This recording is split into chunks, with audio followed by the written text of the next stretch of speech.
There are several properties of functions. The first one is you can have any number of functions. So no limit on the number of functions that you can have in your code. The second is if your code has only one function, then it must be main. Then that function must be main. The third property is any function can call any function. In fact, you can even call a main function.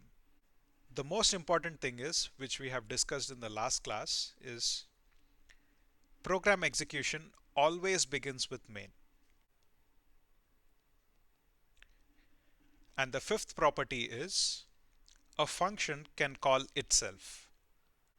This process is known as recursion.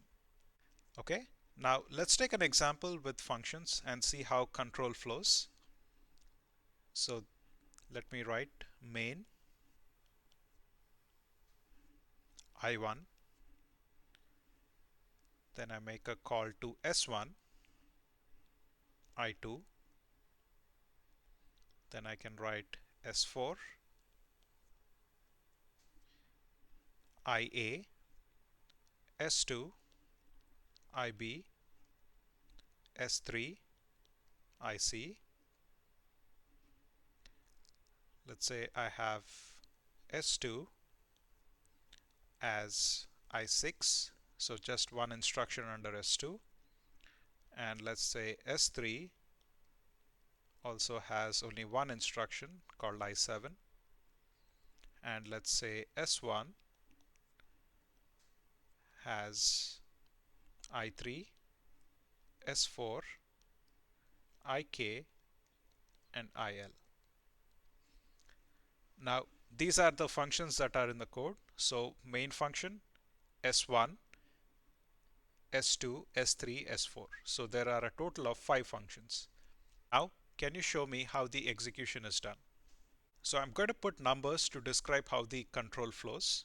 I know that even though I have 5 functions, my program execution always begins with main. Enter the main block, execute I1. Next, make a call to S1. As soon as you make a call, main is halted and control goes to S1. So that's 4. Execute all the instructions in S1. That's 5. 6. In 6, you make a call to S4. So go to S4. That's 7. Execute all the instructions in S4. 8. 9. 9 is make a call to S2. Control jumps to S2. Execute the instructions in S2, which is 11. Now S2 has run out of code. So go back to the place from where S2 was called. So which is this one here. So execute the next instruction, which is IB 12.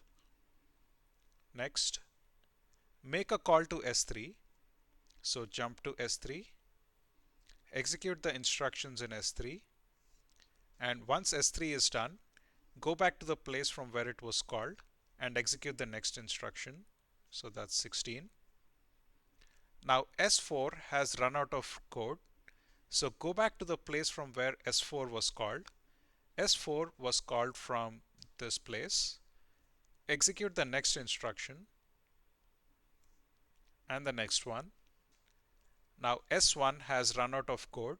So go back to the place from where S1 was called, which was here. Execute the next instruction and then exit. So this is how control flows in a program with multiple functions.